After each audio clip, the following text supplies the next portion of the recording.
Hello, everyone. On behalf of the BCLUW Drama Department and the cast and crew of And Then There Were None, thank you for watching this recording in honor of our spring production. I'm Jackie Stevens, and as drama director for BCLUW, it has been my honor to work with the young people you are about to meet. There is an irony in our show title, And Then There Were None. We were 2 weeks away from opening night when COVID-19 changed our lives. It has been a long waiting process to know if we would be able to perform this show. But given everyone's schedules, some of our cast headed off to college, and primarily due to our audience, cast, and crew safety, I believed it was necessary to cancel the show. The people that you're about to meet had been rehearsing since January 2nd, and it is important to honor their work. While we are not able to record the show in full, it is important for you to get a feel for these talented folks and their work. These actors were ready for an audience. Their blocking on stage was purposeful. Their character development was strong, and their chemistry as an ensemble simply made the story come to life. They were getting better and better with each rehearsal. Today, as you meet each of the cast and crew, you will get to see some pieces of set and props, get a small glimpse into each character, and understand a bit of the deep and dark storyline. Sadly, you will not get to see our set furniture, which was to be rented from Vintage Love Rentals in Des Moines, Iowa, or see the wonderful backdrop from Ken Mark in Overland Park, Kansas, or our period costumes from Norcosco of Minneapolis. The storyline of And Then There Were None is set in 1939 on a remote English island. The thriller is based on the best-selling novel written by Agatha Christie, and it would have left you breathless at the edge of your seat. It revolves around 10 strangers who are summoned to a remote island by an unknown and missing eccentric millionaire host. All that the guests have in common is a wicked past that they are each unwilling to reveal, and a secret that will seal their fate. Each has been marked for murder. As the weather turns and the group is cut off from the mainland, the bloodbath begins, and one by one, they are brutally murdered in accordance with the lines of a sinister nursery rhyme. There are 3 major themes of this show: the administration of justice, the effects of guilt on one's conscience, and the danger of reliance on class distinctions. These themes challenged all of us in our thinking and sparked important discussions which now seem especially timely given the current affairs of our world. As a director, I believe it is important that the stories we tell on stage reflect a variety of genre, sometimes humorous, sometimes lighthearted, sometimes romantic, frequently challenging, and sometimes dark and mysterious. All are a part of our humanness. And Then There Was None was a polar opposite of Beauty and the Beast, our fall musical. As a cast, we have explored the myriad of human emotions caused by the themes of this show. We were looking forward to challenging our audiences as well. We hope you will join us at a future BCLUW drama production. Keep in touch with us through our Facebook page, BCLUW Drama, or follow us on Instagram. We look forward to the day that our auditorium doors can safely open and we can continue to tell our stories. And now, please meet the cast and crew of And Then There Were None.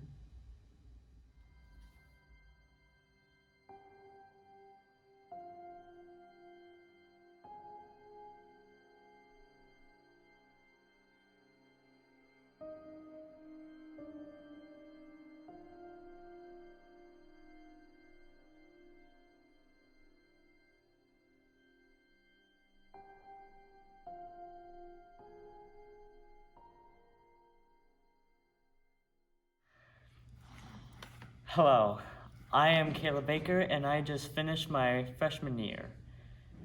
Although I was not seen on stage, my voice set the stage for an elaborate story. Let me remind you of that voice. Ladies and gentlemen, silence, please. You are charged with these indictments that you did respectively and at diverse times commit the following. Edward Armstrong, that you did cause the death of Louisa Mary Cleese. William Henry Bloor, that you brought about the death of James Stephen Landor. Emily Caroline Brent, that you were responsible for the death of Beatrice Taylor. Vera Elizabeth Claythorne, that you killed Peter Ogilvy Hamilton. Philip Lombard, that you were guilty of the deaths of 21 men, members of an East African tribe. John Gordon Mackenzie, that you sent your wife's lover, Arthur Richmond, to his death. Anthony James Marston, that you are guilty of the murder of John and Lucy Combs. Thomas Rogers and Ethel Rogers, that you brought about the death of Jennifer Brady.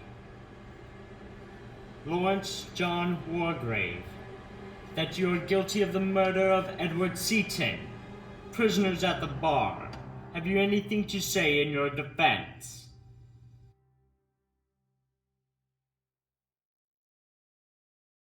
Hi, my name's Paul Murdy, and I'm a freshman here at BCIEW.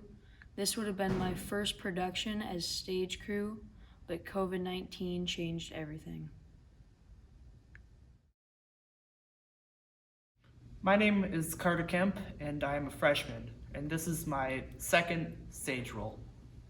My character's name is Fred Narracott, and he is the captain of a ship that brought over all the guests and the luggage onto Soldier Island. I did have some thoughts on this house. I have to agree with Mr. Rogers.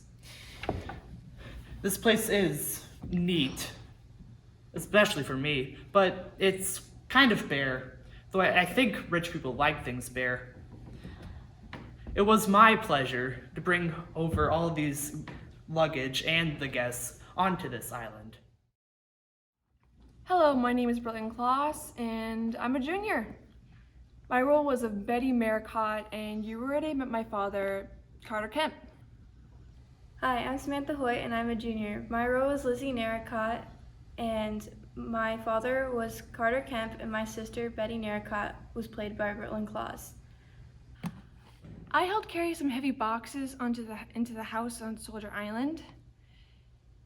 But after setting him down, something on the fire mantle that caught my eye. It was 10 little soldier boys. How odd it seemed. So very, very odd. I helped deliver supplies to the island, and I have my own opinion of the strange house on Soldier Island. Hey, my name is Jeffrey Sieverding. I'm a junior, and I'm part of the stage crew.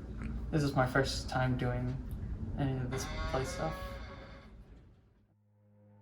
10 little soldier boys went out to dine. One choked his little self, and then there were 9. Hello, I'm Josiah Hand, a junior at BCIUW. I played the role of Anthony Marston, a young man of 23. Anthony Marston is rich, spoiled, and not very intelligent. My character believed that this house and Soldier Island is a wizard place. I tried my hardest to get the attention of Miss Vera Claythorne, but she would have nothing to do with me. I have a reputation for fast driving. In fact, I passed Dr. Armstrong on the road. I nearly got him into the ditch, but he was footling along in the middle of the road. I was accused of the murder of John and Lucy Combs. This is my response to the indictment. John and Lucy Combs. There were a couple of kids that ran over near Cambridge. It was beastly bad luck for me. But it was bad luck for them too. Of course, it was pure accident. They rushed out of some cottage or other. I had my license suspended for a year. Beastly nuisance it was. I couldn't help it. It was just an accident. 10 little soldier boys went out to dine. One choked his little self, and then there were 9. I was the first to die. Died of asphyxiation. Right in the middle of life. It was potassium cyanide. Yes, potassium cyanide put right into my drink. The killer thought that it would look like a suicide, but it was far from that. 9 little soldier boys sat up very late. One overslept himself, and then there were 8.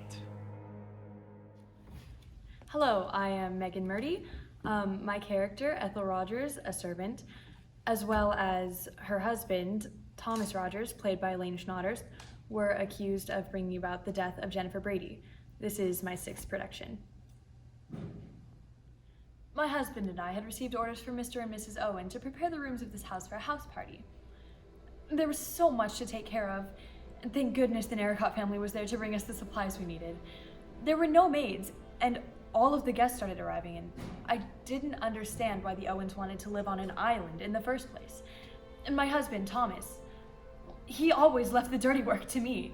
Here I was with a 4-course dinner on my hands and no one to help me.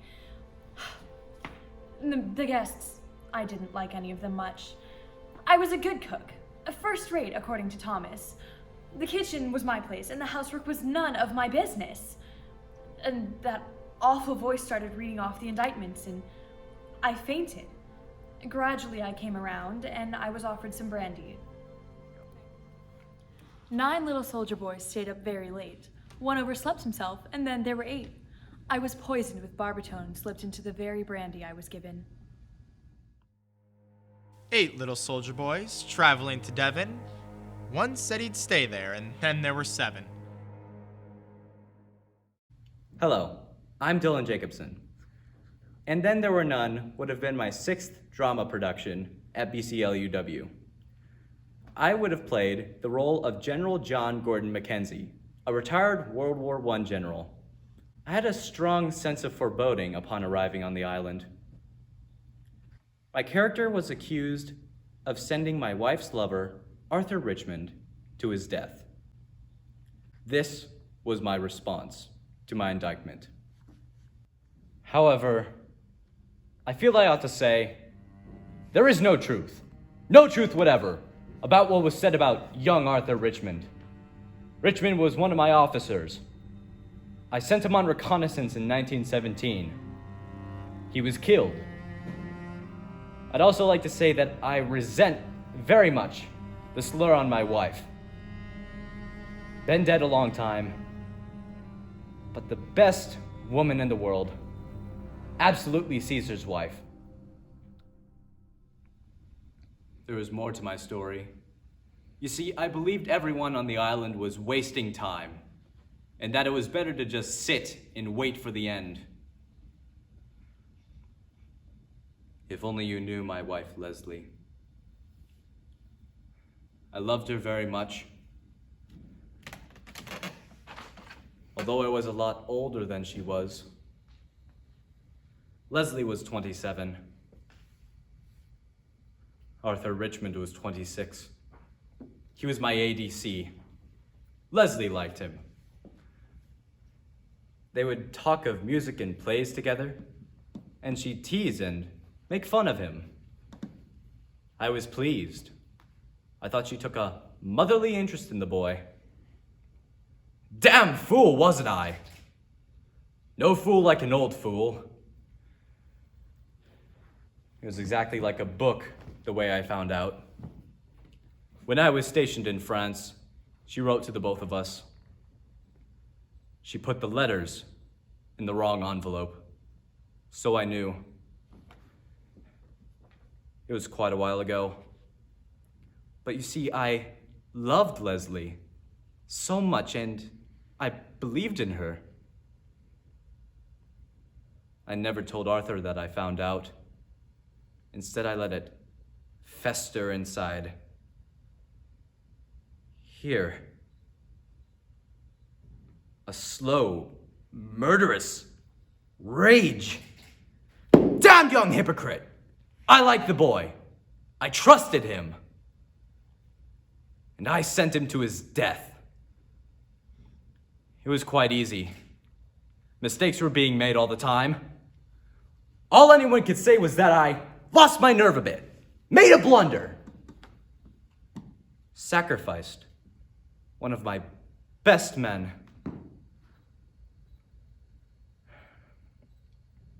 I never told Leslie that Arthur had died. We went on as usual, but somehow nothing seemed quite real anymore. She died of pneumonia. She had a heart-shaped face, gray eyes, and brown hair that curled. Yes, I suppose in a way it was murder. Curious murder. I've always been such a law-abiding man, it didn't seem like it at the time. Serves him damn well right! That's what I thought.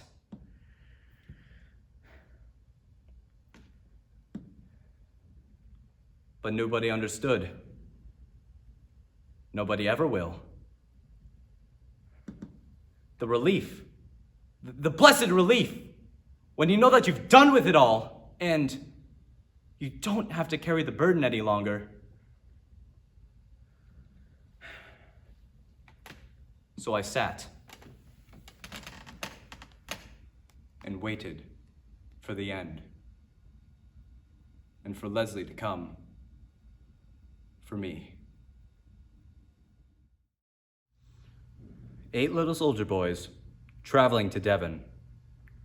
One said he'd stay there, and then there were 7. I was the 3rd to die, with a knife in the back. Hello, my name is Callum Bishop. I am a freshman. This is my first year doing drama, theater, and I am doing sound for this. This is my second play that I would have done, and you would have heard my voice through the sound cues. 7 little soldier boys chopping up sticks. One chopped himself in halves, and then there were 6. Hello, I am Lane Schneiderston. I am a BCL UW junior, and I played the role of Thomas Rogers, a servant. I was given orders by Mr. and Mrs. Owen to prepare rooms for a house party of 8, but at the time being, they were detained, and I was given instructions from the 2 to play the gramophone record, the awful, awful gramophone record with a voice. My character, as long as Ethel Rogers, my wife, played by Megan Murty, were accused for the death of Jennifer Brady, and this is my indictment put to my accusation. There was a mention of me and Mrs. Rogers and Miss Jennifer Brady, and I'd like to say there isn't a word of truth in it, not one word. There was a storm one night, the night Miss Brady died, and the doctor was nowhere to be found, and the telephones were out of order, so I stuck to my gut and I went to him on foot. By the time we had returned, she had been long gone, and there was nothing we could do for her. We were devoted to her, but it wasn't enough. Anyone will tell you the same. There was never a word said against us, never a word. And yes, she left us a legacy of recognition of our faithful service. 7 little soldier boys chopping up sticks. One chopped himself in halves, and then there were 6. I was killed with an axe. Someone came up from behind me while I was bent over the wood box, chopping sticks. 6 little soldier boys playing with a hive. A bumblebee stung one, and then there were 5. Hi, I am Lily Bricker, a junior, and I played the Miss Emily Brent. Miss Emily Brent believes she is more superior than everybody else on Soldier Island. She was brought here by a letter from the mysterious UN Owen, who promised a guest house with good, plain English cooking and no nudity and gramophones half the night.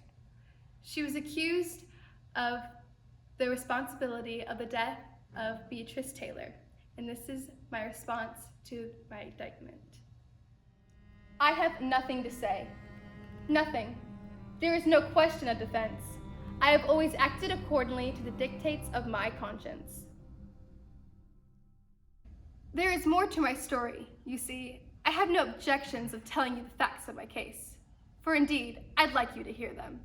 The girl, Beatrix Taylor, was in my service. I was very much deceived by her. She had nice manners and was very clean and willing. I was very pleased with her. But all that was sheer hypocrisy. She was a loose girl with no morals. It was quite some time I found out she's what they called in trouble. Her parents were decent folks too, who'd brought her up strictly.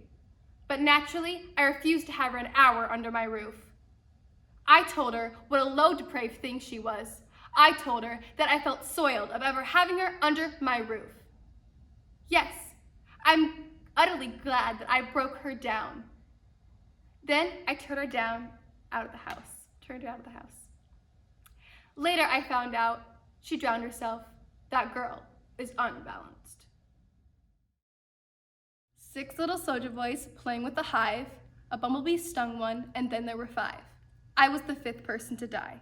My coffee had been doped so I wouldn't feel the hypodermic syringe.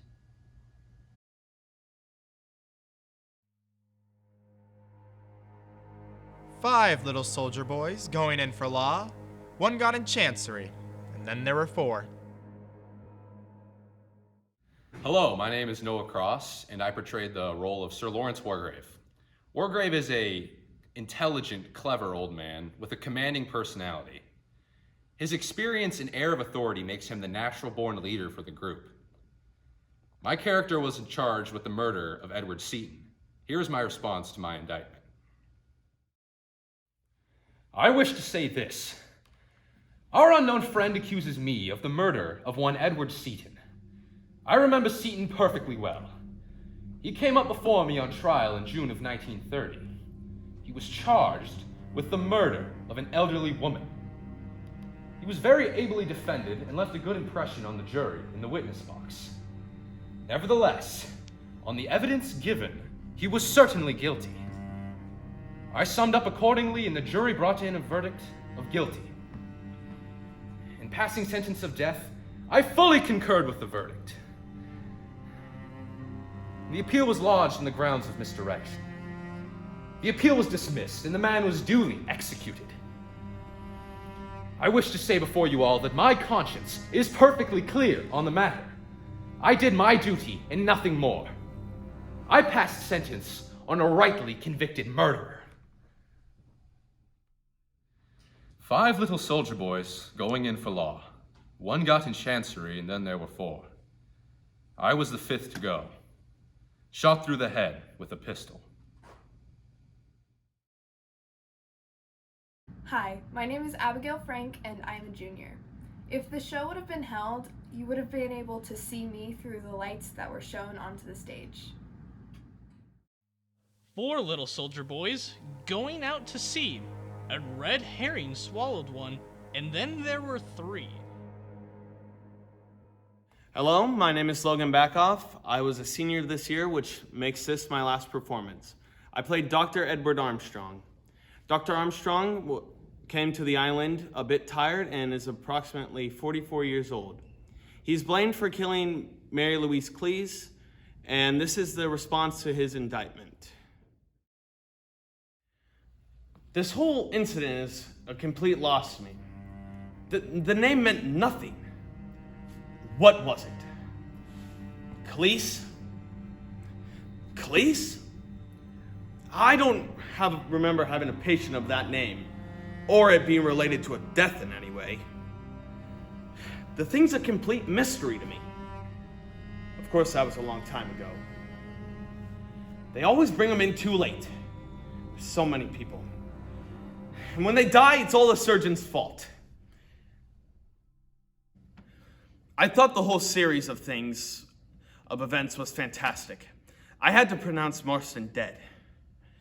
And then Mrs. Rogers. The amount of sleeping powder I gave her had no effect on her death. And the others. I tried to remind them, if there was a homicidal maniac on the island, that he could have been a calm, quiet fellow. I was overwhelmed. I just kept having this nightmare. Hospitals, operations, a knife at my throat. There was more to my story. I used to be a heavy drinker. By God, I was drunk when I operated on Mary Louise Cleese. A simple operation, my hands slipping all over the place. She was a big, heavy woman and I killed her. My sister knew, of course, but she was loyal to me or to the hospital. I had a few lucky cases with some important women, and they talked to their friends. I've been so busy the past 2 years, I just can't wrap my head around things. None of them believed me. Bloor, Lombard, Vera, they thought I was the one committing the murders. Until I disappeared. They thought it was suicide. But it was nothing of that. I thought Sir Lawrence had a great idea. I thought he was innocent. If only I knew. I never suspected him. I should have known better. 4 little soldier boys going out to sea. 3, a red herring swallowed one, and then there were 3. I died from being pushed off a cliff by Sir Lawrence. 3 little soldier boys walking in the zoo. A big bear hugged one, and then there were 2. Hello, I'm Cole Scafari. This would have been my 8th and final production here at BCL UW. I'm a senior known for his weird and wacky hairstyles on stage. In this production, I would have been playing Mr. Davis, later to be revealed as Mr. William Henry Bloor, an ex-detective at the Scotland Yard. In this production, I was accused of the murder of Mr. James Stephen Landor. This was my reaction to my indictment. Yeah, my name was on the list. James Stephen Landor. That was the London and Commercial Bank robbery. I remember that name from anywhere. Landor was convicted on my evidence. I was the police officer put onto the case. Landor was a crook. It was him that put that night watchman out that night. The case was clear from the start. Landor got penal servitude for life and died in Dartmoor a year later. He was a delicate man. I'd used my detective skills and suspected at least everyone at some point to be the murderer. I told Judge Wargrave, this damned murderer is one of us, and I thought I knew which one. But I was completely wrong. 3 little soldier boys walking in the zoo. A bear hugged one, and then there were 2. I was this 8th one to be killed, and I died by a falling bear statue, crushing my head. 2 little soldier boys playing with a gun. One shot the other, and then there was 1. Hello, I'm Trey Teskey, and this would have been my last BCW drama production. I played the role of Philip Lombard. Lombard? He's a mysterious, confident, charming, light-hearted man who's also very cunning and bold. My character was accused of the deaths of 21 men, members of an East African tribe. These are my responses to my indictments. I'm sorry to disappoint all of you, but it's just that I plead guilty. It's perfectly true. I left those natives alone in the bush. It was a matter of self-preservation. Yes, I abandoned my men. Not quite the act of a proper gentleman, I suppose. But after all, self-preservation is a man's first duty. And natives, they don't mind dying. You know, they just don't feel of it as Europeans do. But there's more to my story. You see, I've broken most of the commandments in my time, and I'm no saint. But there's one thing I won't stand for, and that's murder.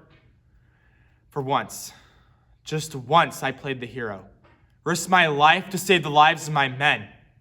Left my rifle, my ammunition, and all the food there was.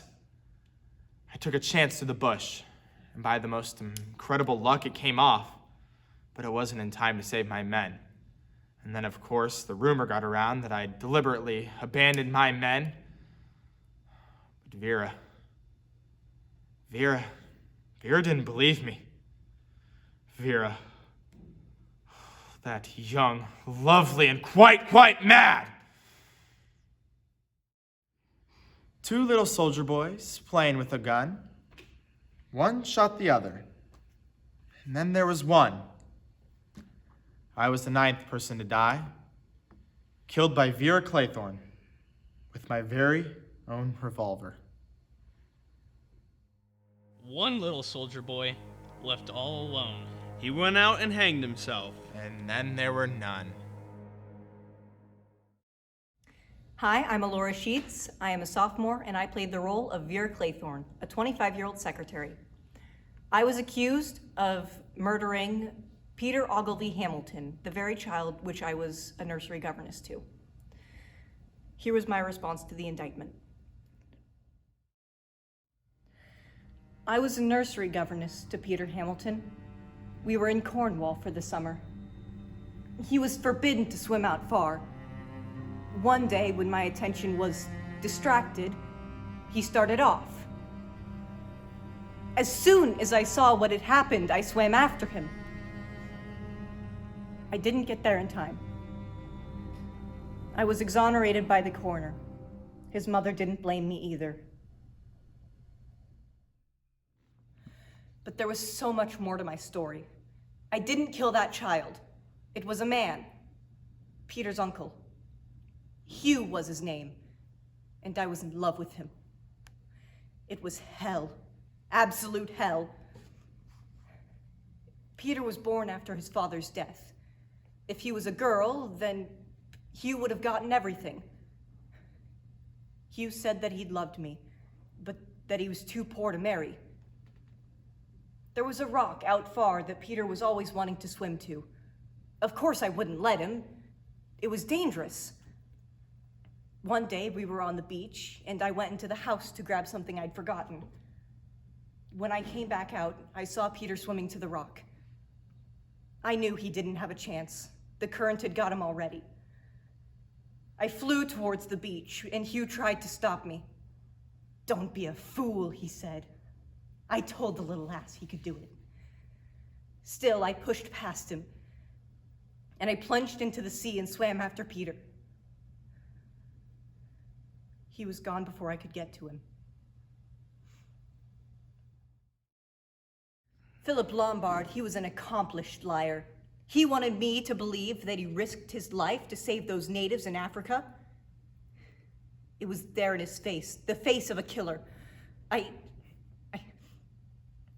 had to shoot him. One little soldier boy left all alone. He went and hung himself, and then there were none.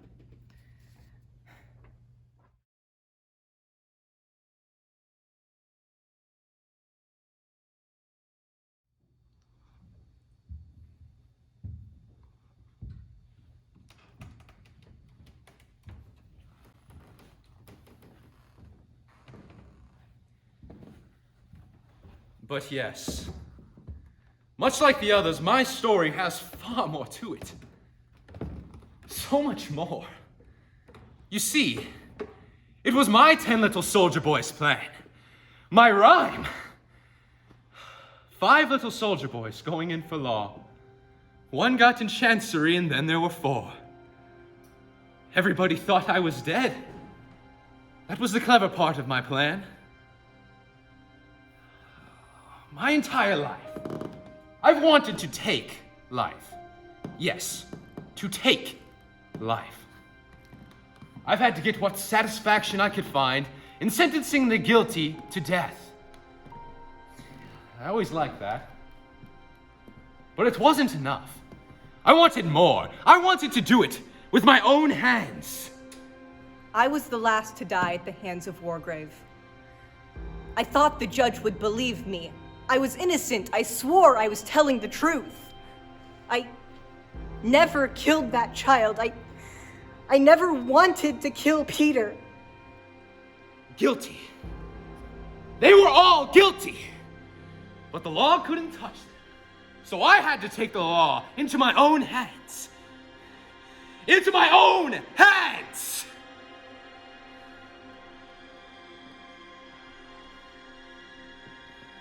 Anthony Marston first.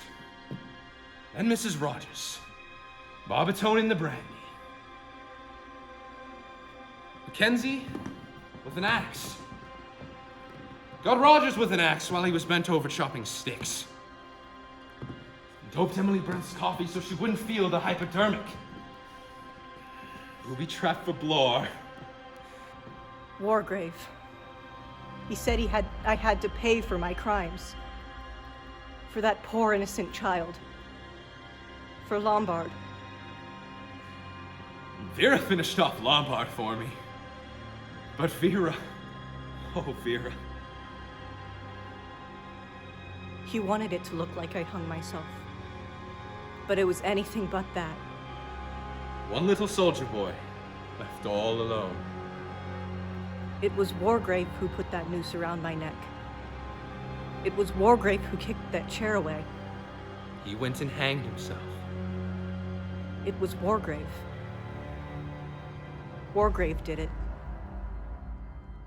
And then there were.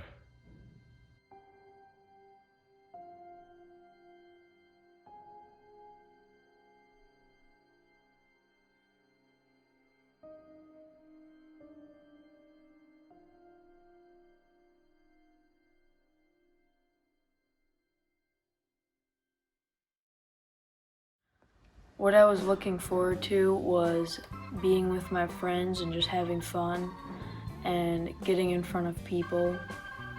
My favorite memory was when me and Caleb probably went through almost the whole school trying to find a quiet place, and we never could. So we tried to do what we could, and it actually worked out, but there was a little psst in the sound. So I tried to patch that. It never worked.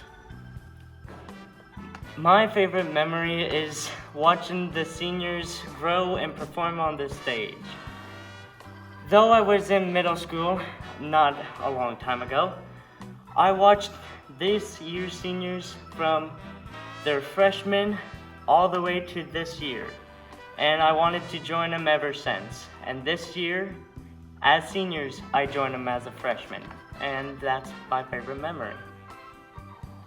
My favorite thing about this production was probably setting up these LED lights in the background.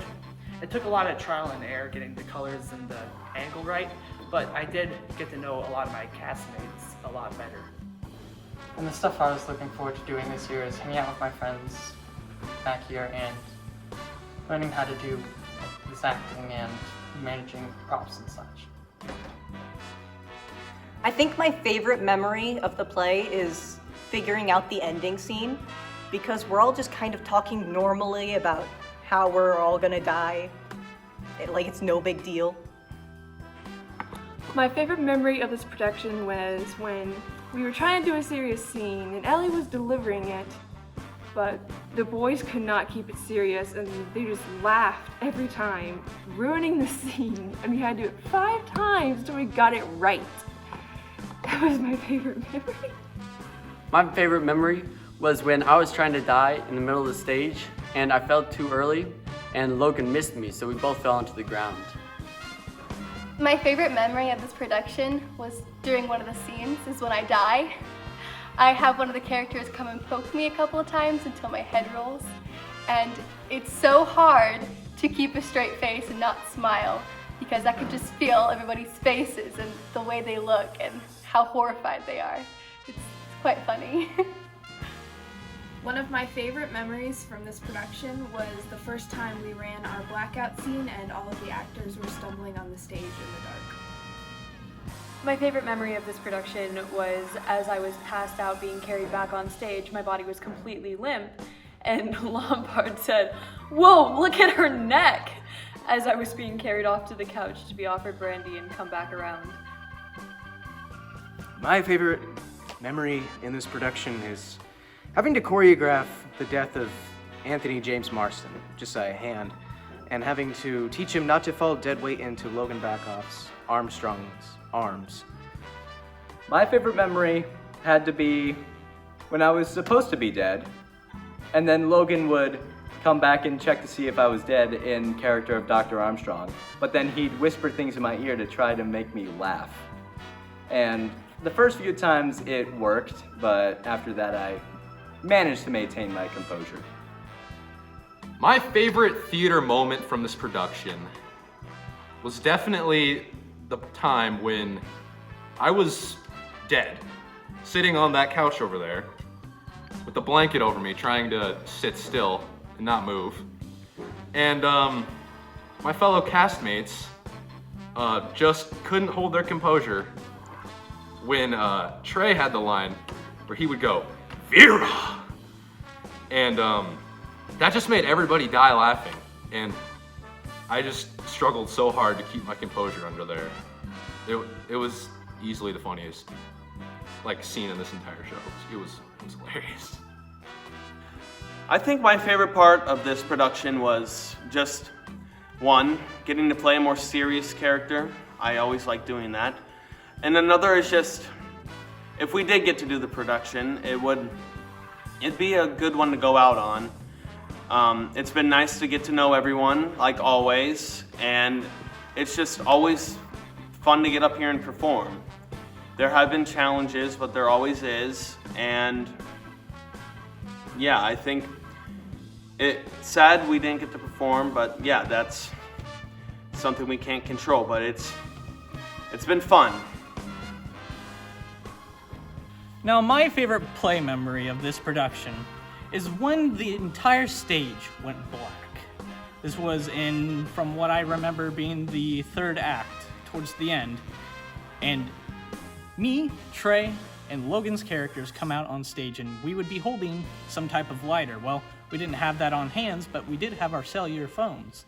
So we all downloaded an app and used a lighter on stage. Sometimes it didn't work, but it looked like this. That's my favorite play memory. My favorite theater memory of this production has to be me trying to sneak the soldiers off stage while everyone else was on stage, going through the motions and saying their lines. And I'm over here trying to sneak them off like people are dying, and Mrs. Stevens notices in the audience and then starts laughing, and of course, and then everyone is wondering why she's laughing, and they don't know that soldiers are gone. So yeah, it has to be my favorite memory.